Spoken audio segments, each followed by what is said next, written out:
శాసనసభ్యులు పెద్దలు శ్రీ బద్దం బాలరెడ్డి గారు, మాజీ శాసనసభ్యులు పెద్దలు శ్రీ మేచినేని కిషన్ రావు గారు, రాష్ట్ర దళిత మోర్చా అధ్యక్షులు శ్రీ రాములు గారు, రాష్ట్ర నాయకులు లింగం గారు, ప్రభాకర్ గారు, శ్యామ్ సుందర్ గారు, సుభాష్ రెడ్డి గారు, బాలశేఖర్ గారు, భాస్కర్ రెడ్డి గారు, ప్రధాన కార్యదర్శి శ్రీ రాజశేఖర్ రెడ్డి గారు, నగర ఆఫీస్ బేరర్లు, వేదికలు అలంకరించే మిగతా పెద్దలు, ఈ కార్యక్రమానికి చేసిన సోదరులారా, మిత్రులారా, ఈ రోజున ప్రత్యేక రాష్ట్ర తెలంగాణ తీర్మానాన్ని పార్లమెంట్లో ప్రవేశపెట్టాలని రాష్ట్ర పార్టీ ఇచ్చినటువంటి ఒక పిలుపు మేరకు ఈ యొక్క నిరసన కార్యక్రమాన్ని ఇక్కడ ఏర్పాటు చేసుకోవడం జరిగింది. ఈ యొక్క ఉద్యమము నిన్ననో మొన్ననో ప్రారంభమైనటువంటి ఒక ఉద్యమం కాదు. ఇది గత 40-50 సంవత్సరాల నుంచి ప్రత్యేక తెలంగాణ రాష్ట్రం కోసం కొనసాగుతున్నటువంటి ఒక ఉద్యమం. ఈ యొక్క ఉద్యమంలో అనేక వందల మంది వారి యొక్క ప్రాణాలను త్యాగం చేసిన విషయం కూడా మనకు తెలుసు. కానీ ఉద్యమం పేరు చెప్పుకొని ఎన్నికలు వచ్చిన తర్వాత, ఎన్నికలకు ముందు మేము ప్రత్యేక రాష్ట్రానికి అనుకూలము, మేము అధికారంలోకి వస్తే తెలంగాణ ఇస్తామని చెప్పి ఎజెండాలో పెట్టినటువంటి ఒక పార్టీలు అధికారంలోకి రాగానే తూకం వచ్చేటువంటి ఒక సందర్భాలు మనం చూస్తా ఉన్నాం. ఈరోజు 2004లో కాంగ్రెస్ టీఆర్ఎస్ తో మిలాఖతై మేము అధికారంలోకి వచ్చిన వెంటనే తెలంగాణ ఇస్తామని చెప్పి యూపీఏ చైర్పర్సన్ శ్రీమతి సోనియా గాంధీ గారు కరీంనగర్ బహిరంగ సభలో చెప్పిన విషయం మనకు తెలుసు. కానీ ఆ తర్వాత టీఆర్ఎస్ తోటి మళ్ళీ వైరం పెంచుకొని దాన్ని పక్కన పెట్టి తెలంగాణ అంశాన్ని కూడా నీరుగార్చేటువంటి ఒక ప్రయత్నం చేయడం, పొంతన లేనటువంటి ఒక ప్రకటనలు చేయడం, ప్రణబ్ కమిటీ అని చెప్పి ప్రణబ్ కమిటీ వేశారు. ప్రణబ్ కమిటీ పక్కన పడిపోయింది. ఆ తర్వాత శ్రీకృష్ణ కమిటీ వేశారు. శ్రీకృష్ణ కమిటీ వేయంగానే రాష్ట్ర పార్టీ అప్పుడే చెప్పింది ఇది టైం పాస్ కమిటీ అని చెప్పి.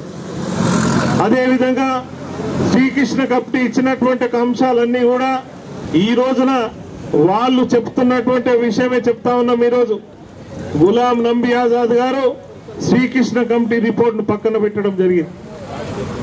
వారు ఇచ్చిన కమిటీలో సరిగా లేదు, నేను ఒక ప్రత్యేక నివేదిక తయారు చేసి శ్రీమతి సోనియా గాంధీ గారికి ఇస్తానని చెప్పి, కోర్ కమిటీకి ఇస్తానని చెప్పి వారు ఇవ్వడం జరిగింది. అంటే వారు వేసినటువంటి ఒక కమిటీయే తప్పు అని చెప్పి వాళ్ళే ఒప్పుకున్నారు. ఆ తర్వాత గులాం నబీ ఆజాద్ గారు 45 పేజీల కమిటీ ఇచ్చారు, ఒక రిపోర్ట్ ఇచ్చారు. అది కమిటీ ముందు చర్చ జరిగింది. ఆ తర్వాత తెలంగాణ అంశం చాలా సున్నితమైంది, ఇది అన్ని పార్టీలను, అందరి వ్యక్తులను, అందరి మనోభావాలను తీసుకొని దీని మీద నిర్ణయం తీసుకుంటామని చెప్పి చెప్తా ఉన్నారు. ఈ యొక్క నిర్ణయము 2004 ఎన్నికల నుంచి ఇదే ఒక విషయాన్ని ఇప్పటి వరకు కూడా ప్రస్తావిస్తూ వస్తూనే ఉన్నాం. ఈ రోజున సకల జనుల సమ్మె జరిగింది 42 రోజులు. అంతకుముందు 17 రోజులు సహాయ నిరాకరణ ఉద్యమం జరిగింది. అన్ని కుల సంఘాలు కానీ, విద్యా సంస్థలు కానీ, వ్యాపారస్తులు కానీ, టీచర్స్ కానీ, అడ్వకేట్స్ కానీ, డాక్టర్స్ కానీ, ఇంజనీర్లు కానీ అందరూ కూడా తెలంగాణ ఉద్యమం కోసం వాళ్ళు సహాయ నిరాకరణ చేస్తే, ఉద్యమంలో పాల్గొంటే ఈ తెలంగాణ రాష్ట్రంలో ఎక్కడ ఏ విధమైనటువంటి ఉద్యమం జరుగుతలేదు. తెలంగాణ రాష్ట్రం కోవాలని కోరుకునేటువంటి వ్యక్తులు ఎవరు కూడా లేరు అని చెప్పి తప్పుడు నివేదిక ఈ యొక్క ముఖ్యమంత్రి గారు ఇవ్వడం జరిగింది. 42 రోజులు సకల జనుల సమ్మె జరిగితే రాష్ట్ర ప్రభుత్వం యొక్క ఆర్థిక పరిస్థితి దిగజారిపోతే ఇక్కడ ఏ మాత్రం కూడా చెల్లం లేకుండా ఏ ఉద్యమం జరుగుతలేదు, ఎక్కడ కూడా ఎలాంటి ఉద్యమం నడుస్తలేదు. కాబట్టి ఏ ఒక్క ప్రజలు కూడా ఈరోజు తెలంగాణ కోరుకుంటలేరని చెప్పి తప్పుడు నివేదిక ఈ యొక్క ముఖ్యమంత్రి గారు ఇవ్వడం జరిగింది. ఈ రకంగా ప్రజలను తప్పుదోవ పట్టించడం, అధిష్టానాన్ని కూడా తప్పుదోవ పట్టించడం,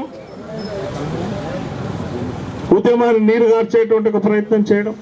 ఇంకో పక్కన సీమాంధ్ర ప్రాంత నాయకులు అక్కడ ఉన్నటువంటి ఒక కాంగ్రెస్ కోర్ కమిటీకి తొత్తులుగా మారి వాళ్ళను దేనికో ప్రలోభ పెట్టి ఈ యొక్క ఉద్యమాన్ని నీరుగార్చేటువంటి ఒక ప్రయత్నం ఎప్పటికప్పుడు చేస్తా ఉన్నారు.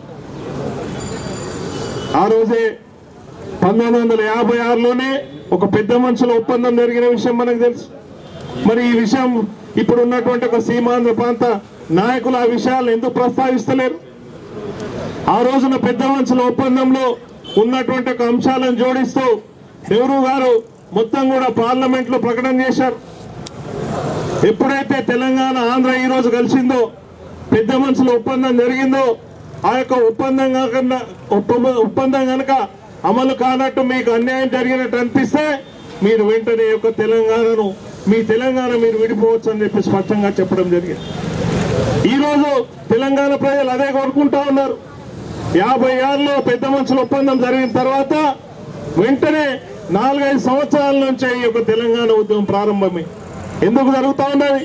మీరు చేస్తున్నటువంటి ఒక అన్యాయాలకు వ్యతిరేకంగా మీరు ఏవైతే ఒప్పందంలో ఉన్నటువంటి వేటిని కూడా అమలు చేయలేకపోవడం వల్ల ఈ రోజు తెలంగాణ ఉద్యమం ఇంత పెద్ద ఎత్తున ఉద్యమంతో నడుస్తూ ఉన్నారు.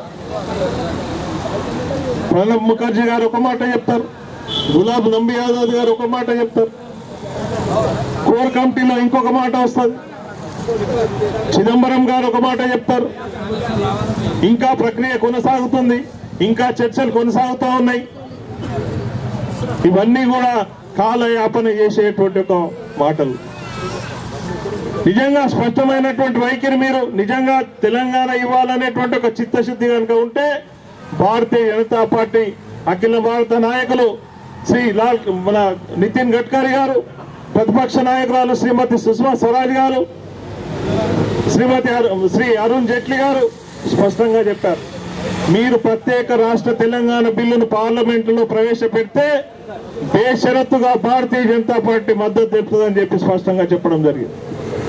నిజంగా మీకు చిత్తశుద్ధి ఉంటే మీరు ఎజెండాలో పెట్టినటువంటి ఒక అంశాన్ని మీరు అమలు చేయాలనేటువంటి ఆలోచన ఉంటే పార్లమెంటులో తెలంగాణ బిల్లు ఈ యొక్క శీతాకాల సమావేశాల్లో వెంటనే ప్రవేశపెట్టవలసినటువంటి అవసరం ఉందని చెప్పి ఈ రోజు భారతీయ జనతా పార్టీ డిమాండ్ చేస్తా ఉన్నది.